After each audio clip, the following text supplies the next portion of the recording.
Most people don't realize they're trapped because their life looks normal from the outside. They wake up to the same alarm, make the same coffee, drive the same route to work, see the same faces, and return home to the same couch. They tell themselves they're fine, but deep down there's this quiet whisper that something's missing.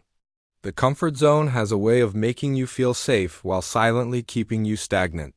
It's like quicksand. You don't notice you're sinking until years have passed and you wonder where your dreams went.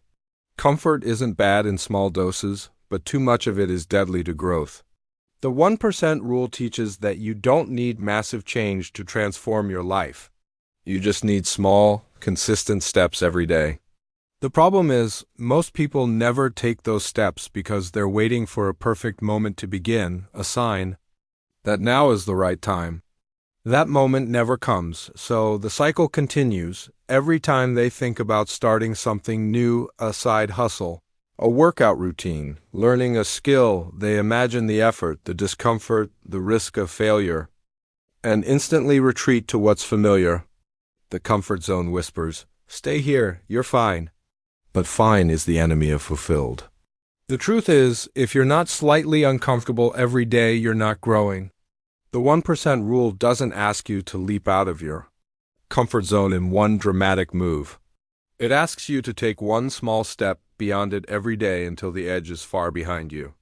That's how real change compounds. The second reason people stay stuck is they wait for motivation to magically appear before they act. They think they need to feel inspired before taking the first step. But motivation is unreliable. It's an emotion, and emotions change with the weather. If you've ever told yourself, "I'll start when I feel ready," you've already lost precious time. The truth is, action comes first, motivation comes after. You have to start walking before you feel like running.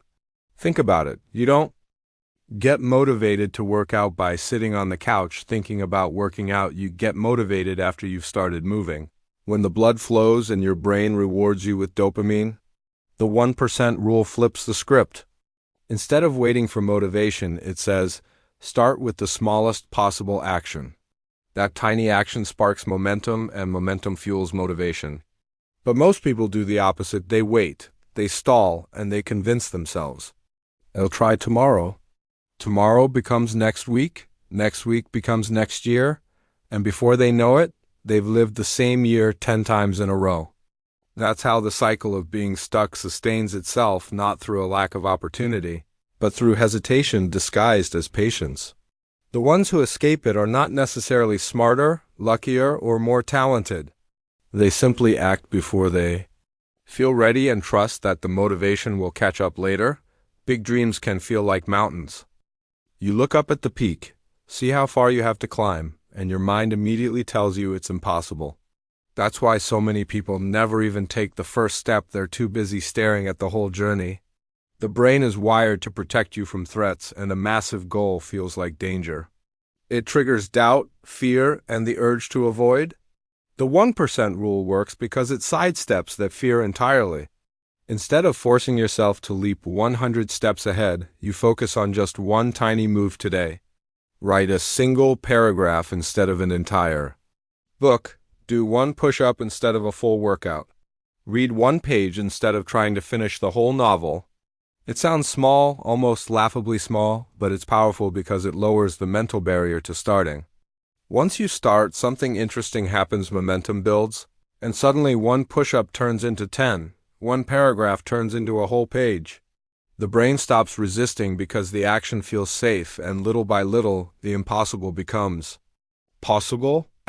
Most people never experience this because they aim for massive progress all at once. They try to overhaul their entire life in a burst of excitement. They buy all the gear, plan everything out, and go hard for a few days, but then reality sets in. Life gets busy, motivation fades, and the big leap becomes too heavy to sustain. That's when they quit and tell themselves, maybe I'm just not the kind of person who can do this. The truth is, they didn't fail because they weren't capable. They failed because they tried to skip the small steps that make success sustainable. The 1% rule isn't about intensity. It's about stacking micro wins every single day until The results become undeniable. Asterisk. That's also where people confuse consistency with intensity. Intensity is exciting. It feels powerful to make a dramatic change overnight, but it burns out fast. Consistency is quieter, almost boring. It's showing up even when you don't feel like it, doing the work without fireworks, sticking to the plan when nobody's watching. It doesn't give you instant gratification, but it builds something much more valuable: stability. Think about a candle burning brightly for a few minutes versus a steady flame that lasts all night. Most people chase the burst of energy that intensity gives, but they can't maintain it. They mistake the rush of starting for the satisfaction of finishing. That's why gym memberships spike in January and attendance drops by February. The 1% rule thrives on the opposite approach: small, repeatable actions that become part of who you are. You don't need to be the fastest or the strongest. You just need to be the one who keeps showing up. Over time, those tiny actions compound into life-changing results, but only for the ones patient enough to stay the course. Failure is one of the biggest reasons people stay stuck, but not for the reason most think. It's not the failure itself that traps them, it's the story they tell themselves about it. When something goes wrong, most people take it as proof that they're not capable, not talented, or not cut out for the goal they were chasing. That belief becomes a weight they carry into every new attempt, and eventually they stop trying altogether. But failure, in reality, is just feedback. It's information about what didn't work so you can adjust and try differently next time. The 1% rule embraces this idea fully. Instead of viewing failure as a dead end, it treats it like a compass pointing you toward a better path. Every mistake gives you data, and every setback reveals where the gaps are. Without failure, there's no way to refine your approach. But most people quit after the first few stumbles, not realizing that quitting locks them into the very life they want to escape. Asterisk. The difference between those who level up and those who stay stuck is how they respond to failure. The ones who grow don't let mistakes define them. They let mistakes guide them. They look at what went wrong, make a tiny adjustment, and try again, sometimes hundreds of times. They understand that progress is rarely a straight line. It's more like a messy, looping path with detours, backtracking, and sudden breakthroughs. The 1% rule works in this chaos because it keeps you moving forward, even if the steps are small. 1% better after a failure is still better. That's how momentum survives the storm. Asterisk. And all of this leads to the deepest truth. Real growth requires an identity shift. You can't keep doing the things a stuck person would do and expect to move forward. You can't just try new habits while holding on to the old version of yourself. The 1% rule isn't just about doing small actions, it's about becoming the kind of person who naturally does them. If your goal is to write every day, you have to see yourself as a writer, not just someone trying to write. If your goal is to be fit, you have to see yourself as an active person, not someone trying to get in shape.